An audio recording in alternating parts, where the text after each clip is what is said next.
Attorney Roque, ah, nag-assume po kayo na mali, di po ba?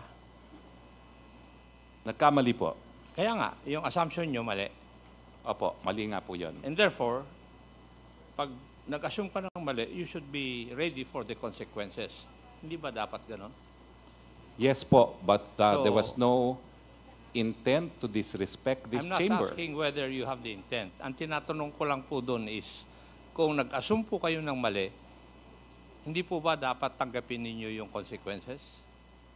I will, of course, accept the consequences, the decision of this body. But since I was given an opportunity to be heard, I thought that there should be allowance for honest mistakes. Kasi, pagpasensya mo na ako. Kasi ako, I know that you have been practicing as a lawyer for a long time. Di po ba? Yes, Your Honor. And as a practicing lawyer, lahat po ng schedule ninyo nakalagay. For example, for the week, kung ano ang hearing mo for the week, ano yung appointment mo, nakalagay po. Di po ba? Totoo po yun. Kaya nga po, doon sa certificate, talagang may hearing po ako nung Thursday. And mali nga lang po yung assumption ko na yung sumunod na hearing ay hindi na pala Thursday dahil puro Thursday po tayo. Ang ibig nyo pong sabihin, wala sa schedule ninyo yung dapat umattend kayo ng hearing sa Friday, nung Friday? Yun nga po, nailagay ko po siya ng Thursday kasi every Thursday po yung hearing natin. Then, as it is, kayo po lahat ang may kasalanan. Wala. Opo, pero wala naman. Participation ng iba. Opo, pero wala naman pong intention to disrespect the Hindi ko chamber. po pini-question yung intention nyo. Ang pini-question ko lang, as a practicing lawyer, ang alam ko, yung mga lawyers, meron silang sinusulatan lahat ng kanilang mga schedule. In your case, kung nakalagay yung schedule na yun, dun sa, yung event na yun, sa yung book of schedules, dapat alam ninyo. Sa totoo nga lang po, dahil akala ko Thursday, nakita ko na morning afternoon ng hearing ko, sumulat na ako kaagad to inform the committee as soon as possible dahil ang buong akala ko po talaga Thursday. Attorney Roque, marami na pong namatay dahil sa maling akala. Kindly bear that in mind. Thank you, Mr. Chair. Thank you, Congressman Acop. Congressman Paduano, you're recognized. Thank you, Mr. Chairman.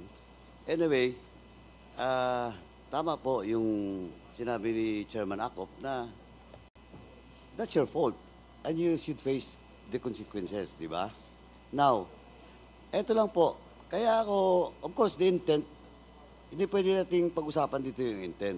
Kasi, the question is, ito, well, in fact, you're calling the chairman of this committee. Well, in fact, you text me with regards your request for your wife to be excused in today's hearing.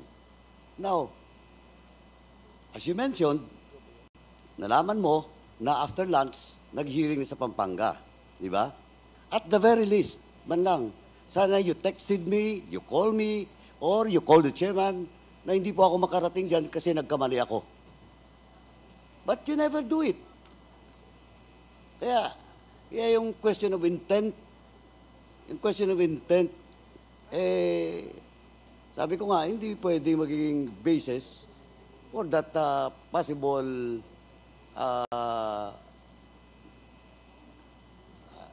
contempt, no? Na minove ni Congressman Ronzalo. Kaya ako, ang ano ko lang dito is supposedly, at the very least, again, you have texted or called us. If not me, you called Chairman Abante. Well, in fact, on that request, you called Chairman Barbers. But you never do it. So, ako, Mr. Chairman, I joined the motion of the first motion of Congressman Salo. Thank you, Mr. Chairman. Thank you, Congressman Paduano. Mr. Chair. Congressman Fernandez. Congressman Abante. Mr. Chair, the fact that Secretary Roque appeared with us today and apologized to the committee At sinabi po ni Congressman Acop, kung nagkamali siya, sinabi naman po nagkamali siya, I'd like to ask that we hold in abeyance the motion until such time that all of us would jointly actually join the motion of Congressman Salo. Also, I'd like to open this debate to any member of the committee to say something about this, Mr. Chair. I'd like to ask Secretary Roque, what is the reason for your apology? Well, it was really an honest mistake, Your So Honor. you're apologizing not for your absence, but for an honest mistake. It was an honest mistake, Your Honor, because I've been here every Thursday. And as a former member of this chamber, as a former employee of this chamber, I know that in the regular course of business, we don't really have hearings on Fridays. In fact, even if you call the trunk line of the House of Representatives on a Friday, no one will answer. That has always been the policy, no?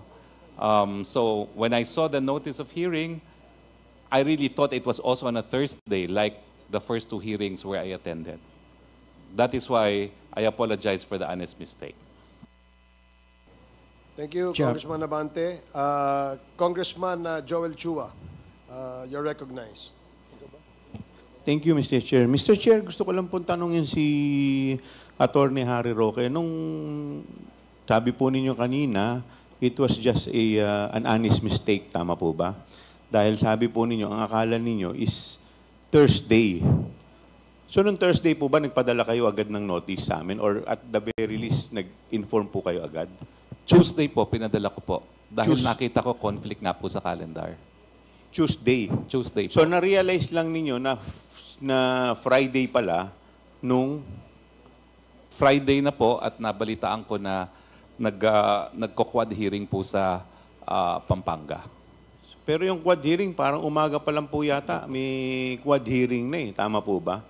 Correct po. I took the day off because I was also not feeling well last Friday. So, nung Friday po, masamang pakiramdam ninyo? Yes po. Opo. So, ano pong ginawa ninyo nung Friday, nung na-realize ninyo? Wala po ba? Dati po, sabi po ninyo kanina, na iba po sa amin, kami kasabay pa po ninyo. Wala po ba kayong kahit isang man lamang po na tinext o tinawagan? Well, kasi masama din po talaga ang aking pakiramdam. And in fact, I have a medical certificate today where the doctor recommended that I should be confined in a hospital. Pero I did not consider that because I said, I have to appear now because I missed the last hearing. But I have the medical certificate if your honors would wish to see it. But my attendance here reaffirms my commitment to explain and answer all your queries because I have nothing to hide. Pero nung Friday po ba, hindi po kayo na-confine sa ospital? Hindi po. Nagpahinga lang po talaga ako Nagpahinga because lang. I had very strange feelings for the first time. It was an electric feeling in the neck. And I thought that by just resting, it will go away. Okay, so nung nalaman po ninyo na naghihiring na po yung Quadcom, wala rin po kayong na-text o wala rin po kayong ginawa nung araw na yon? Oh, nagpahinga lang po ako nung araw na yon. Okay, thank you po. Thank you, Congressman Chua. Congressman Fernandez and then Congressman Yes, Arrogancia. thank you, Mr. Chairman. I tend to believe the statement of the former Secretary Roque, but when I was reading the certification or the letter addressed to us, I noticed that there was no branch number ng Regional Trial Court of Manila. Secretary, is this something that is intentional or you're trying to mislead us in order for us not to find out? Hindi po. The name of the case is People versus Madriaga. And I appear as a private prosecutor. It is a case po for kidnapping But with ransom. that was on August 15, 2024. Yun nga po Thursday. So yun nga Yeah. po yung naisip ko na dahil Thursday po tayo well, as I said, wala pong And also, excuse. hindi nailagay yung branch number ng Hindi po. RTC. Pero the certificate would, I think, attest that I was Yeah, in but, the RTC. sa letter mo, wala yung branch number. Hindi ko po nailagay na Yeah, yan. yun ang medyo, you should have written the branch number of the RTC. But nevertheless, with your saying his apology, but you should have sent a letter or communication to all of us. We're just a phone away, and we will understand. But personally, I will leave it to the body to decide on the motion of Congressman Ron Salon. Mr. Chair. Thank you, Congressman Mr. Fernandez. Chair, can you list me to be recognized Okay. after? Congressman Arrogancia and then Congressman Paul Daza. Good afternoon, Mr. Chairman. I'd like to ask the good secretary, as per your letter, at inamin niyo po kanina na honest mistake ang supposed to be Thursday na akala mong hearing natin dito po sa Kongreso. At lagi niyo na pong inuulit-ulit na you were once part of the Congress and Congress is part of the, like a second home to you before. Basically, wala nagka-question sa'yo dun sa sinasabi niyong this is part of your home or you were once part of the Congress. And we know that. Ang Quadcom po, Mr. Secretary, ay hindi lang po sa invitation nyo siguro nakita. Definitely po, alam naman po siguro ninyo na meron pong hearing ng Friday kasi makikita nyo rin po naman po ito sa news, sa television, Mr. Secretary. Considering, nakalimutan nyo po ng Thursday na meron po tayong hearing, halimbawa, nagkamali kayo, honest mistake, hindi po ba dapat inalam ninyo kung ano ang naging come up do sa hearing ng Thursday, kung sakali halimbawang akala ninyo na merong hearing ng Thursday, dapat po inalam ninyo na what happened sa hearing. Another thing, supposed to be Friday ang ating hearing, hindi nyo po ba inalam na yung Friday po, anong nangyari nung Thursday, and then nung Friday po, chinek nyo po ang calendar ninyo. Paano nyo po ba na-receive ang invitation, Mr. Secretary? Sa email po. Sa email ko, nare-receive yan, and I receive voluminous email po talaga, no? Yeah. Mr. Secretary, sa talino nyo po, para pong katakataka na magkamali kayo simpleng schedule po ng araw ng hearing na napakahusay nyo pong abogado. Well, nangyayari po talaga yon na, Your Honor, no? Dahil lang nakita ko ng Committee on Public Order, so sabi ko, may hearing na naman. So, may hearing na naman this Thursday. So, ang ginagawa ko nga po ngayon, rini-reserve ko na yung mga Thursdays ko, and I was going to manifest, in fact, that on next Thursday, I have an international arbitration, and there I will submit the correct form already. Pero, tinitignan ko na po talaga ang aking schedule, dahil alam ko naman po matagal itong mga hearing neto. So, kumbaga po, sa korte, we also set it ahead of time. So, bina-block off ko po, tine-check ko na ako ano yung mga Thursdays na meron pong appointment. Another thing po, sabi niyo po kanina, nung nagtatanong po si Honorable Chua sa inyo na you have already a ready medical certificate from your doctor na nagpapatunay na kayo ay hindi fit ang inyong pangangatawan. Para po na pang napaka-ironic na may ready na po kayo agad na medical certificate sa pag-attend nyo ng hearing na kung halimbawa na hindi kayo talaga okay at ina-attest ng inyong doktor, hindi kayo dapat nakarating, which is sinasabi nyo na dahil gusto nyo ipaliwanag ang sa inyo, maging totoo sa committee na to, umattend pa rin kayo despite may advice po ng inyong doktor. Para sa akin po, parang pinaghandaan nyo na po na kung sakaling kayo ay magkaproblema dito sa hearing na to, may ready kayong medical certificate na ipapakita sa committee na kung sakali ay kayo excuse, halimbawa sa ganitong klaseng pag-uusap ng contempt, Mr. Secretary. Your Honor, hindi naman po ganon. Kung hindi, nag-persist po yung aking kondisyon. And I don't feel I'm on tip-top shape now. So, kaya po ako nagkonsulta talaga sa doktor din. And the advice of the doctor is, hindi na kita papauwiin because in the first place, napakabilis na iyong heartbeat and you already have a heart stent, no? Baka ka mag-collapse dyan sa house as you appear. But I explained that my wife already, who is also invited, cannot attend, so I have to go. And what I'm doing is I'm just managing. She gave me Valium para hindi daw ako ma-aggravate. But she did stress na baka mamaya tumumba ka na lang dyan sa hearing na yan.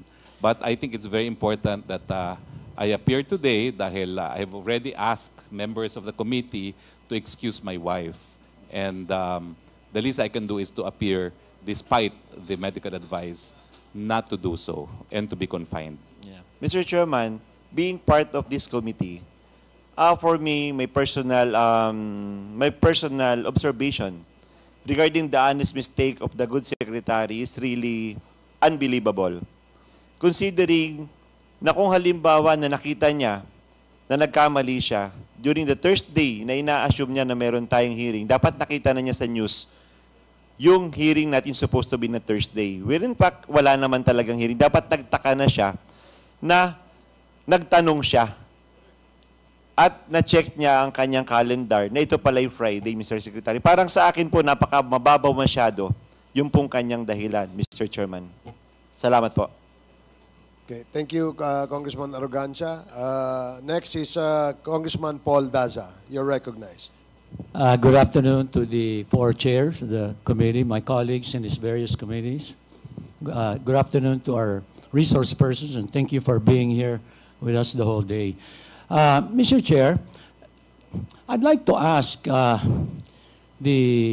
former colleague, Secretary Roque, in the last Congress, has he ever participated as a resource person in the last Congress? Not in the last Congress po. Okay. In this Congress, how many times have you been invited and how many times have you appeared? Well, I was invited for the 2 times I was here. I was absent for the 3rd, and I was invited for today. So this is my 4th invitation. And Your Honor. you've appeared, Mr. Chair, how many times in those 4 invitations? 3 times, Your 3 Honor. times. And out of respect for our colleague, I've attended many hearings, Mr. Chair. In fact, just yesterday, we suspended a budget briefing because a secretary had said that he was sick. Secretary Roque is an intelligent person. He could have actually put in his letter, he was sick. He could have put in there, he had a hearing and not put Manila. My point of view is the other way, and we could have never checked.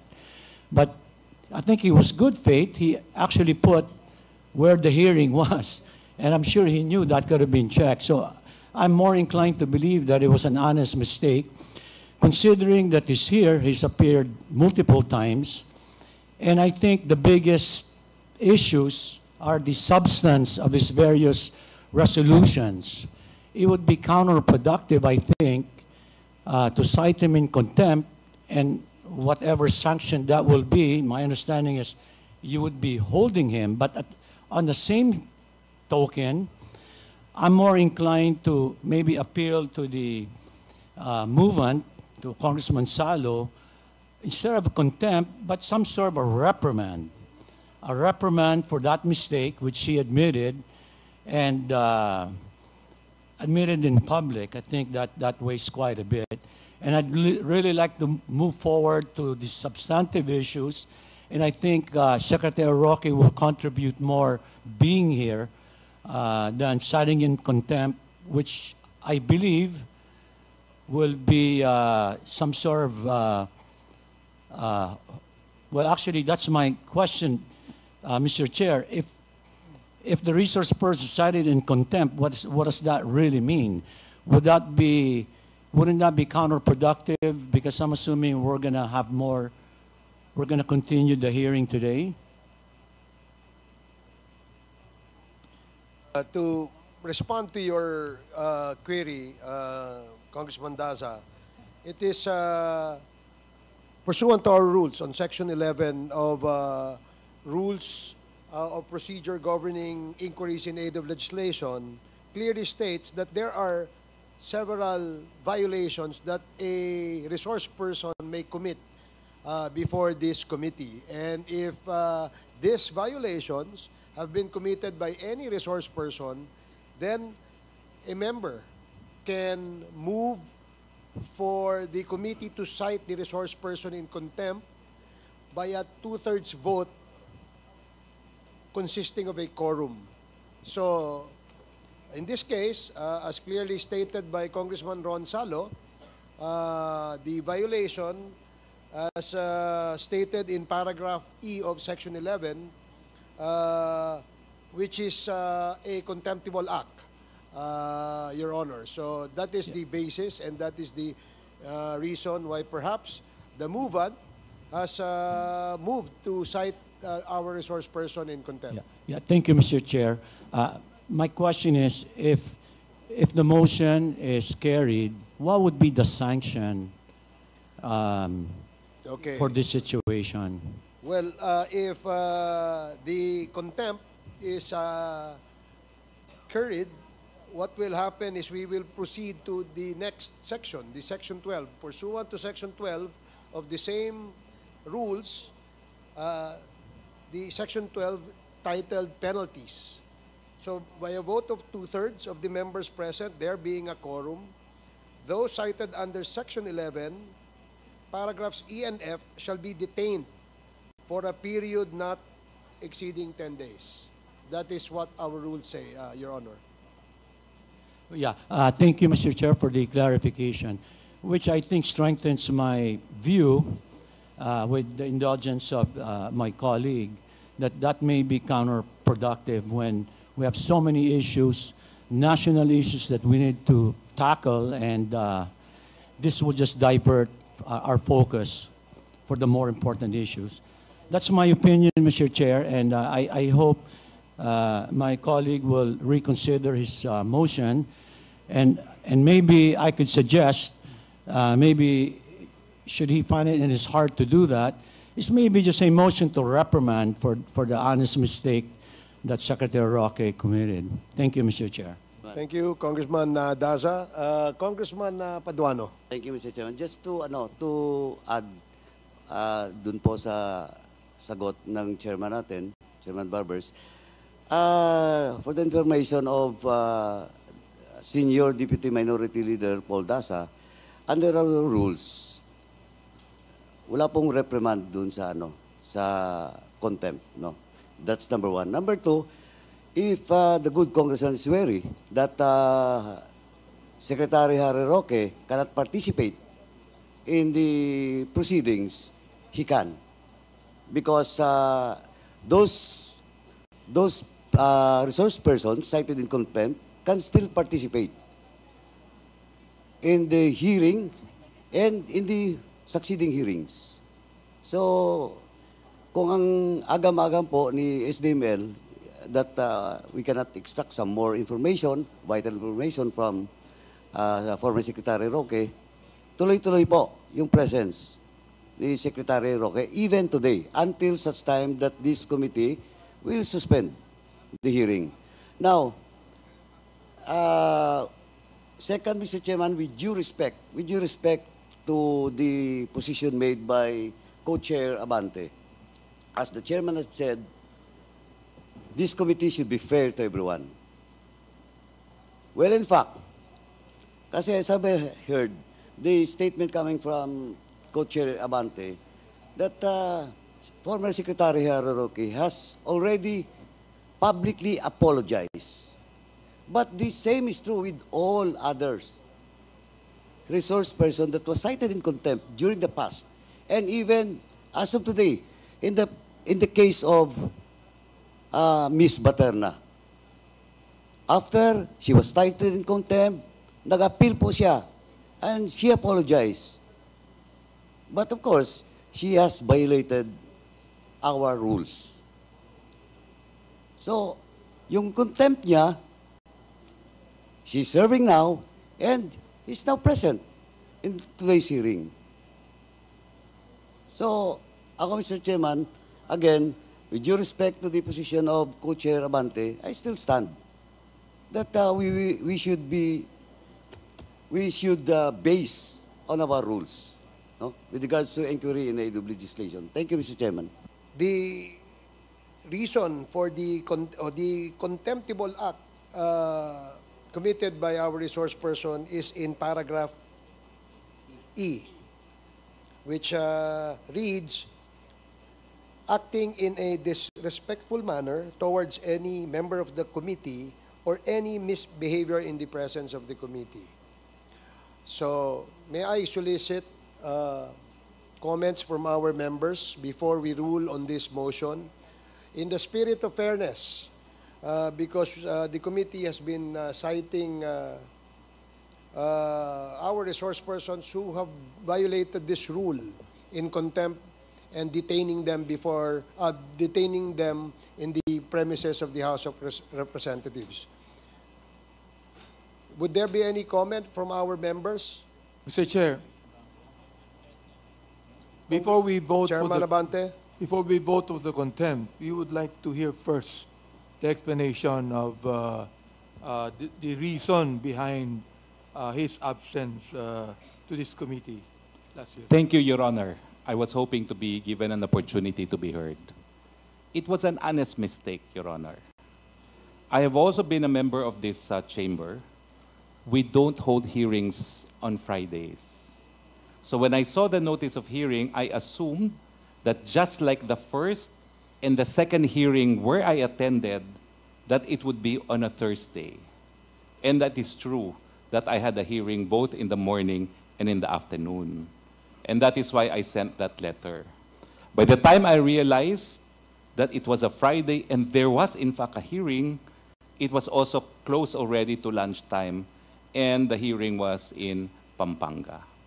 So I apologize for the honest mistake, but the truth of the matter is I have been here on Thursdays, so 2 hearings already, and I just assumed that just like in the past, where we don't hold hearings on a Friday, that the hearing would be on a Thursday, as in fact today is also a Thursday. So it was an instance of, okay, there's a hearing, it's on Thursday again, and I have a hearing on Thursday. That's why I sent the letter right away, not even realizing that 16 is a Friday. That was an honest mistake. Had I had any intentions not to appear, I would not have appeared today as well. But in the first 2 instances, and those were the 2 instances where I was invited, I in fact appeared. I have no wish to disrespect the very same body of which I was a part of, which I consider at some point in time as my happy place, in fact, the House of Representatives. Thank you, Your Honors.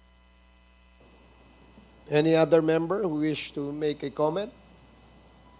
Mr. Chairman, can we have Congressman a copy? Fernandez? Can we have a copy of that certification that was issued by the Regional Trial Court? Because I haven't seen the copy yet, and that's the reason why medyo kanina I was a bit shocked about it. So